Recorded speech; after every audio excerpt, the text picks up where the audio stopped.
बिस्मिल्लाहिर्रहमानिर्रहीम। इय्याका नअबुदु व इय्याका नस्तईन। व्यूअर्स, मैं हूं ज़ेड मिन्हास अलीज़न डिजिटल मार्केटिंग के प्लेटफॉर्म से। उम्मीद करता हूं कि आप सब लोग खैरियत से होंगे। व्यूअर्स, आज की वीडियो बड़ी इंपॉर्टेंट वीडियो है, इसे एंड तक ज़रूर देखिएगा। और वीडियो स्टार्ट करने से पहले आप लोगों से रिक्वेस्ट है कि हमारे इस चैनल को लाइक और सब्सक्राइब ज़रूर करें, ताकि ये तमाम इन्फॉर्मेशन जो है मैक्सिमम लोगों तक पहुँच सके। आपको पता है कि इस दौर में घर बनाना एक बहुत बड़ा इशू है, एक बहुत बड़ा मसला है, स्पेशली उन लोगों के लिए जो अपनी जमा पूंजी इकट्ठी करते हैं और उनका पहला तजुर्बा होता है घर बनाने का। वो बेचारे ये सोच सोच के ही परेशान हो रहे होते हैं कि हमें घर जो है बनाते वक्त क्या हमें उसका ठेका जो है वो विद मटेरियल देना चाहिए या विदाउट मटेरियल देना चाहिए। ये एक बहुत बड़ा इशू है। इसके ऊपर काफ़ी सारे लोगों ने, भाइयों ने क्वेश्चन भी किए हैं।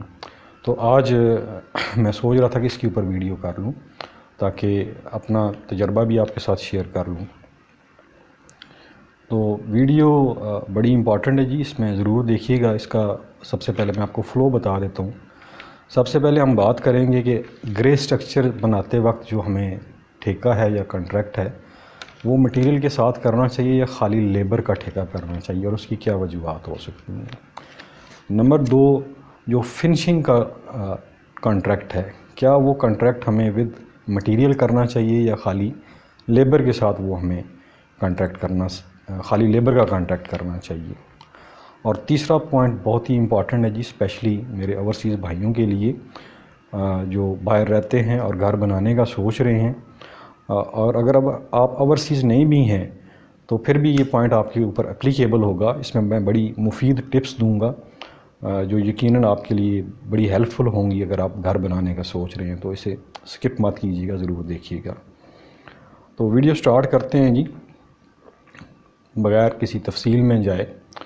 अगर आप घर बना रहे हैं और ग्रे स्ट्रक्चर आप खड़ा करने जा रहे हैं, तो अगर आप समझते हैं कि आपका जो कॉन्ट्रैक्टर है, जो ठेकेदार है, वो अच्छा है और आपको उसके ऊपर एतबार है, और आपको ये भी पता है कि वो A+ क्वालिटी लगाएगा और उसने पहले भी कई घर बनाए हैं और उसकी रेपो अच्छी है, तो आपके लिए रिकमेंडेड यही है कि आप उसे विद मटेरियल उसके साथ ठेका करें, ना कि खाली लेबर का ठेका करें।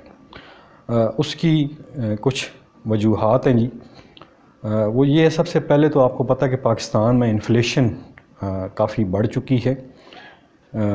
इन्फ्लेशन जो है, जो अच्छे कॉन्ट्रैक्टर होते हैं, कंस्ट्रक्शन का जो काम करते हैं, वो अपने कॉन्ट्रैक्ट में किसी हद तक इन्फ्लेशन को इनकॉर्पोरेट कर रहे होते हैं, लेकिन वो एक हद तक ही इनकॉर्पोरेट कर सकते हैं, उससे आगे वो नहीं जा सकते। उसकी वजह ये है कि उन्हें मार्केट में कम्पिटिटिव भी रहना पड़ता है। कई मार्केट में नए ठेकेदार आए होते हैं, कुछ लोग ऐसे होते हैं जिनके पास काम नहीं होता और वो इन्फ्लेशन को सेट असाइड करके, इन्फ्लेशन को रिस्क के ऊपर डाल के ठेके ले रहे होते हैं, और बाद में क्या होता है कि वो भाग जाते हैं, अपना कॉन्ट्रैक्ट पूरा नहीं कर रहे होते हैं। तो इस तरह इन्फ्लेशन की अगर मैं आपको एक पिछले 2 साल का अगर आप इन्फ्लेशन का पाकिस्तान में अगर डेटा देख लें, स्पेशली कंस्ट्रक्शन की मद में जो इन्फ्लेशन बढ़ी है पाकिस्तान में, वो तकरीबन 20% बढ़ी है जी इन्फ्लेशन कंस्ट्रक्शन की मद में। ये मैं मिनिमम आपको बता रहा हूँ, कंस्ट्रक्शन की मद में जो इन्फ्लेशन बढ़ी है वो 20% बढ़ी है। उसकी एक मिसाल मैं आपको देता हूँ। जनवरी 2021 में जो सरिये का रेट था वो तकरीबन 116 रुपये पर केजी था, जो दिसंबर 2021 में 195 से 200 रुपीज़ पर केजी चला गया है। तो इससे आप अंदाज़ा लगा सकते हैं कि पाकिस्तान में जो इन्फ्लेशन है वो मटेरियल के ऊपर क्या इम्पेक्ट डालती है। अब ये सारी ज़िम्मेवारी जो है इन्फ्लेशन के ऊपर हम नहीं डाल सकते हैं, इसमें कुछ और फैक्टर्स भी इन्वॉल्व होते हैं। लाइक कोविड का एक बहुत बड़ा इम्पेक्ट आया रॉ मटेरियल्स के ऊपर। बेशुमार जो मटेरियल इंपोर्ट होता था पाकिस्तान में, जैसे आप स्क्रैप की मिसाल ले लें जो स्टील में इस्तेमाल होता है, तो ये सप्लाई चेन जो वो डिसरप्ट हो चुकी है कोविड की वजह से, जिसकी वजह से कीमतों के ऊपर बड़ा बुरा असर पड़ा और मटेरियल की कीमतें पाकिस्तान में दिन ब दिन बढ़ती चली गई। और उसमें अभी भी कहीं पे कोई ठहराव नहीं आ रहा है। तो कोविड का एक बहुत बड़ा इम्पैक्ट था इन्फ्लेशन का, जिसने स्क्रैप के ऊपर डाला और फिर मुख्तलिफ़ जो मटेरियल्स हैं जो टाइल्स में यूज़ होते हैं या फिर स्टील में यूज़ होते हैं या सीमेंट जो पाकिस्तान में बन रहा है, उसमें कुछ केमिकल ऐसे होते हैं जो बाहर से इंपोर्ट होते हैं। तो इन्होंने इन चीज़ों के ऊपर भी एक इम्पैक्ट डाला। फिर मैंने मुख्तलिफ़ जो कंट्रैक्टर्स के साथ इंटरव्यूज़ किए हैं, जो अच्छे कंट्रैक्टर हैं, जो वेल रेप्यूटेड हैं, उसमें मैक्सिमम लोगों का ये कहना था कि उन्होंने विद मटेरियल जो कॉन्ट्रैक्ट किए हैं उनमें उन्हें नुकसान हुआ है, प्रॉफिट कम हुआ है। हाँ, अलबत्ता जो उन्होंने खाली लेबर के ठेके किए थे उसमें उनको किसी हद तक प्रॉफिट हुआ है, फ़ायदा हुआ है, जो खाली उन्होंने लेबर के ठेके किए थे, मटेरियल के ठेके नहीं किए थे। अब ग्रे में जो सबसे बड़ा फ़ायदा होता है जब आप ग्रे मटेरियल के साथ ठेका करते हैं कंट्रैक्टर के साथ, वो ये है कि ग्रे स्ट्रक्चर जब बना रहे होते हैं उसमें चंद चीज़ें होती हैं, मसलन रेत, सरिया, बजरी, ईंटें वगैरह, ये चीज़ें शामिल होती हैं। ये गिनी चुनी आइटम्स होती हैं और फिर इनकी आपको ब्रांड्स भी पता होते हैं कि रेत जो है वो कौन सी इस्तेमाल होनी है, लॉरेंसपुर वाली होनी है या कोई और होनी है। इसी तरह ईंटें अव्वल की या दोम की इस्तेमाल होनी है और फिर मर्दान की या पेशावर की ईंट है। इसी तरह फिर अगर आप सीमेंट की तरफ चले जाएं तो उसके भी ब्रांड होते हैं। ये तमाम चीज़ें जो है कॉन्ट्रैक्ट में जो अच्छा कॉन्ट्रैक्टर होता है वो मेंशन कर देता है, स्पेसिफिकेशन अपने कॉन्ट्रैक्ट में मेंशन कर देता है और फिर उसका रेट ऊपर जाए या नीचे जाए वो आपकी परेशानी नहीं होती है। जो अच्छा कॉन्ट्रैक्टर होता है वो अपने कॉन्ट्रैक्ट को पूरा करता है और आपको वो चीज़ें जैसे मर्ज़ी भी हालात हों, चाहे प्राइसेस ऊपर चली जाएं या नीचे आ जाएं, तो वो आपको ये चीज़ें प्रोवाइड करता है। अब हम देखते हैं जी कि इसकी क्या वजूहात हैं कि हमें जो कॉन्ट्रैक्ट है वो मटेरियल के साथ करना चाहिए। सबसे पहली जो बात है जी, मटेरियल जो ठेकेदार होता है, जो कॉन्ट्रैक्टर होता है, उससे मटेरियल बनिस्बत आपकी अगर आप खुद करते हैं तो ठेकेदार को वो मटेरियल सस्ता मिलता है। उसकी वजह है नंबर 1 कि उसके मल्टीपल प्रोजेक्ट्स चल रहे होते हैं और नंबर 2 कि उसके कॉन्ट्रैक्ट जो हैं वो इस्टेब्लिश हो चुके होते हैं। उसे पता होता है कि कहाँ होलसेल की मार्केट्स हैं, कहाँ से अच्छा और मियारी मटेरियल मिल सकता है। अगर पाकिस्तान में हालात मुश्किल भी आ जाएं, कोविड भी आ जाए, सप्लाई चेन डिसरप्ट भी हो जाए, तो ये जो सप्लायर्स हैं, जो वेंडर्स हैं, मुझे मटेरियल जो है इनके पास इतनी इन्वेंट्री है कि ये मुझे मटेरियल प्रोवाइड कर सकते हैं। वेरएज़ अगर आप ख़ुद करते हैं तो आपके लिए बड़ी परेशानी हो जाती है। आपका चूँकि पहला तजर्बा होता है, हिट एंड ट्रायल होता है, आप घर बना रहे होते हैं, हो सकता है आपने अपने करीबी किसी इलाके से, किसी शॉप से, दुकान से मटेरियल लिया हो और जो क्वालिटी आपने चूज़ की हो, बाद में जब मुश्किल हालात आए तो उसके पास वो मटेरियल ख़त्म हो गया। अब वो आप जाते हैं, उससे वो क्वालिटी आपको नहीं मिलती है, आपको फिर नया ठेकेदार, नया जो वेंडर ढूंढना पड़ता है सप्लाई के लिए। फिर इस तमाम हैसल में आपको हिसाब किताब भी रखना पड़ता है कि मटेरियल कितना आया है, उसकी क्या मिकदार है। यानी कि अगर अब रेत का डंपर मंगवाते हैं तो आप उससे मेजर कैसे करेंगे कि यार ये रेत का डंपर जो है इसमें क्या क्वांटिटी पूरी थी, बजरी की क्वांटिटी पूरी थी, फिर ईंटों को गिनने की जिम्मेदारी, ये सारी ज़िम्मेदारियाँ आपकी होती हैं। फिर ये कंट्रैक्टर की ज़िम्मेदारियाँ नहीं होती हैं। जब आप कंट्रैक्टर के साथ विद मटेरियल आप कंट्रैक्ट कर लेते हैं तो ये तमाम जो ज़िम्मेदारियाँ होती हैं ये कंट्रैक्टर के पास चली जाती हैं। अब बेशुमार कंट्रैक्टर अभी भी ऐसे हैं जो फ़िक्स रेट के ऊपर कंट्रैक्ट करते हैं। मसलन कुछ कंट्रैक्टर ऐसे हैं वो आपसे कहते हैं जी कि आप जो है हमें सरिया आप हमें प्रोवाइड कर दें, बाकी मटेरियल हम कर लेंगे, और इस तरह हम विद मटेरियल कंट्रैक्ट आपके साथ कर लेते हैं और जैसे जैसे आप हमें सरिया ला के देते रहेंगे उसकी जो भी कीमत होगी बाकी मटेरियल जो है ना हम परचेज़ कर लेंगे। एक तो ये एक स्ट्रैटजी होती है कंट्रैक्टर की।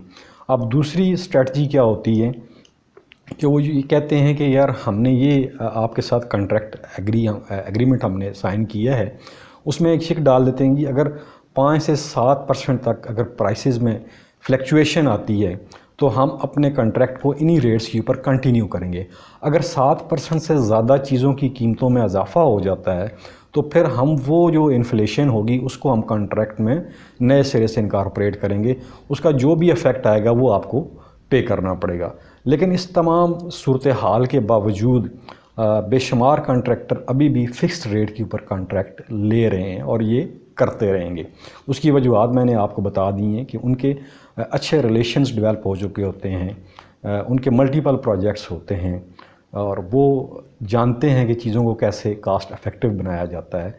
क्योंकि आपने एक घर बनाना होता है, उसके लिए आपने मटेरियल लेना होता है, तो आपको वो महंगा मिलता है, वेयर एज़ कंट्रैक्टर को वो चीज़ें सस्ती मिलती हैं। फिर अगर मटेरियल जब रात को कहीं आ जाता है तो आप घर में हों या जहाँ पे भी हों, रात को पता चले जी रात को 1-2 बजे जो है वो ईंटों वाला ट्रक आ गया, वो ईंटें उतरवानी, गिननी, फिर उसकी क्वालिटी चेक करनी, ये आपकी ज़िम्मेदारी है, कंट्रैक्टर की ज़िम्मेदारी नहीं है। अगर आप विदाउट मटेरियल करेंगे, मटेरियल अगर प्रोवाइड करना आपकी ज़िम्मेदारी है, तो ये एक बहुत बड़ी हैसल बन जाती है और एक ज़हनी टेंशन बन जाती है। रातों को आपको जागना पड़ता है और फिर क्वालिटी आप लोगों को चेक करनी पड़ती है। तो ये भी एक रीज़न थी जिसकी वजह से मैं रिकमेंड कर रहा था कि आप लोग विद मटेरियल, अगर आपको कंट्रैक्टर अच्छा मिल जाता है तो विद मटेरियल कंट्रैक्ट दें। फिर तीसरा जो अहम इशू बनता है इसमें चोरी चकारी का इशू बन जाता है जी। आप घर में सोए हुए हैं, मटेरियल साइड के ऊपर पड़ा हुआ है, वहाँ से आपकी ईंटें चोरी हो जाती हैं। कई केसेस में आपने सुना होगा जी, सीमेंट जो है साइड के ऊपर चोरी हो गया या मार्केट में बिक रहा है आपका सीमेंट। तो ये चीज़ें भी इसमें ज़रूर आती हैं। अगर इन चीज़ों को आप सीसीटीवी कैमरास भी लगा दें तो भी नहीं रोकी जा सकती। अगर बिलफ़र्ज़ आप एक चौकीदार रख लेते हैं वहाँ साइड एरिया पे निगरानी करने के लिए, तो उसमें क्या होगा कि मिनिमम आपको 20-25 हज़ार तनख्वाह तो उसको देनी पड़ेगी। अगर आपका ग्रे स्ट्रक्चर 6 से 7 महीने लेता है तो आपको मिनिमम जो है उसे 1.5-2 लाख रुपया देना पड़ेगा। तो आप अगर विद मटेरियल कॉन्ट्रैक्ट करते हैं तो आप चोरी चकारी से बच जाएंगे और चौकीदार की तनख्वाह से भी बच जाएंगे, वो आपकी टेंशन नहीं रहेगी। अगर आप विद मटेरियल कॉन्ट्रैक्ट करेंगे तो वो मटेरियल की ज़िम्मेवारी जितनी भी होती है, उसकी क्वालिटी चेकिंग, उसकी सप्लाई, उसको रखना, ये सारी ज़िम्मेवारी फिर कॉन्ट्रैक्टर की होती है। सम टाइम आप घर बना रहे होते हैं तो बारिशों का सीज़न होता है, बारिशें आ जाती हैं, पता चलता है यार सीमेंट तो सारा बाहर पड़ा हुआ है।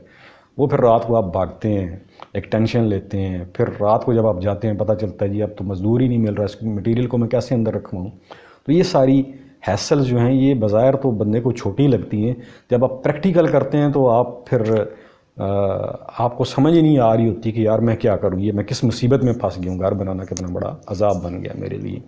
तो इसलिए मेरी राय के मुताबिक अगर आपको कंट्रैक्टर अच्छा मिल जाता है और एतबार वाला है, रिलायबल कंपनी है, स्पेशली कंपनी से ये काम करवाएं जिसकी पहले भी प्रीवियस हिस्ट्री भी हो घर कंस्ट्रक्ट करने की, और उसने घर बनाए हों, लोग रह रहे हों, उनका आप विज़िट भी करें, देखें कि इसने पहले घर किस स्टैंडर्ड के बनाए हैं और कितने अरसे में बनाए और उसमें क्या मटेरियल इस्तेमाल किया है। तो आप विद मटेरियल की तरफ अपना ग्रे स्ट्रक्चर का कॉन्ट्रैक्ट दें और लेबर के ऊपर कभी भी ये ठेका ना करें। अब दूसरी चीज़ आ जाती है जी कि फिनिशिंग का जो ठेका है, क्या वो हमें विद मटेरियल लेना चाहिए या खाली लेबर के ऊपर काम करना चाहिए। तो इसमें चूँकि फिनिशिंग का काम बड़ा बारीकी का काम होता है और इसमें नंबर ऑफ़ आइटम्स भी बड़ी ज़्यादा होती हैं जो फिनिशिंग में यूज़ होती हैं, और उसमें क्वालिटी का भी बड़ा एक इशू रहता है, हमेशा सेटिस्फेक्शन बड़ी मुश्किल हो जाती है। इसलिए कोशिश करें कि फिनिशिंग का जो कॉन्ट्रैक्ट है वो आप सिर्फ लेबर की हद तक दें, विद मटेरियल ना दें। उसकी वजूहात मैं आपको बताऊँ। सबसे पहली वजह ये है कि फिनिशिंग में जो चीज़ें इस्तेमाल हो रही होती हैं, स्पेसिफ़िकली आप टाइल्स को ही देख लें। अगर आप विद मटेरियल देते हैं तो एक टाइल जो आपने उस वक्त सिलेक्ट की थी वो 3000 रुपया स्क्वायर मीटर थी। अगर उसकी कीमत वो आपको बता देता है कंट्रैक्टर, यार 3000 स्क्वायर मीटर में ये टाइल जो है वो लग जाएगी, ठीक है। अगर उसकी कीमत बढ़ जाती है या वो ये स्पेसिफिकेशन देता है ये 3000 स्क्वायर मीटर में जो भी टाइल आएगी वो मैं आपको बता दूंगा, उसमें आप डिज़ाइन सेलेक्ट कर लीजिएगा, फिर मैं वो लगा दूंगा। आपने एक माइंड बना लिया कि यार 3000 स्क्वायर मीटर में ये टाइल मिल जाती है। वेयर जब वो काम स्टार्ट करता है, टाइल्स लेना शुरू करता है, तो वो टाइल जो 3000 स्क्वायर मीटर आपने जहन में बनाई थी तो वो मार्केट में उस वक्त महंगी हो चुकी होती है। तो उस वक्त मार्केट के अंदर जो 3000 रुपये स्क्वायर मीटर टाइल आपको मिलेगी, जो जिस टाइल का वो रेट होगा, वहाँ पे फिर आपको क्वालिटी के ऊपर कंप्रोमाइज़ करना पड़ जाएगा। तो ये इसका एक बहुत बड़ा ड्रॉबैक होता है। फिर इसमें मान्यूट चीज़ें होती हैं जी, आप डोर्स ले लें, डोर हैंडल्स ले लें, डोर लॉक ले लें, फिर आप लकड़ का काम करवाते हैं। इसी तरह फिर आप इलेक्ट्रिसिटी का काम करवाते हैं, उसमें जो वायर्स इस्तेमाल होती हैं, क्योंकि घर एक ही दफ़ा बनता है, उसमें फिर आप इलेक्ट्रिसिटी में इतनी बेशुमार वैराइटीज़ हैं। मसलन पाकिस्तान केबल्स हैं, फास्ट है, इंग्लिश केबल है, देयर आर GM केबल है, सो मैनी केबल्स। तो ये छोटी छोटी चीज़ें जिनके ऊपर आप कभी सेटिस्फाई नहीं होते हैं, ना ही कंप्रोमाइज़ कर सकते हैं। और फिर इसमें सबसे बड़ा जो एक अच्छा फ़ायदा होता है, ये जो फिनिशिंग आइटम होती हैं, आप घर बैठ के भी इंटरनेट के ऊपर सर्च करके भी आप वेंडर्स को सिलेक्ट कर सकते हैं। आप इजीली लोकेट कर सकते हैं कि यार ये चीज़ मैंने घर में लगानी है और इसका बेहतरीन वेंडर कहाँ पे है।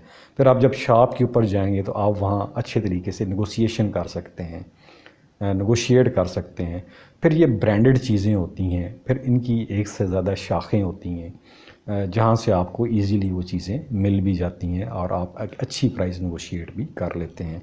इसलिए फिनिशिंग का कॉन्ट्रैक्ट जब भी आप करने जाएं तो कोशिश करें कि वो लेबर के ऊपर करें, ना कि मटेरियल के साथ करें, क्योंकि फिनिशिंग ही जो होती है वो मेन चीज़ होती है, घर को बनाती है, उसकी आउटर लुक को वो सामने लेकर आती है। तो फिनिशिंग में अगर विद मटेरियल करेंगे, कंट्रैक्टर तो आपको कर देगा, लेकिन वो उसमें काफ़ी सारी चीज़ों में जो है ना वो डंडी मारेगा, जो आपको उस वक्त समझ नहीं लगेगी।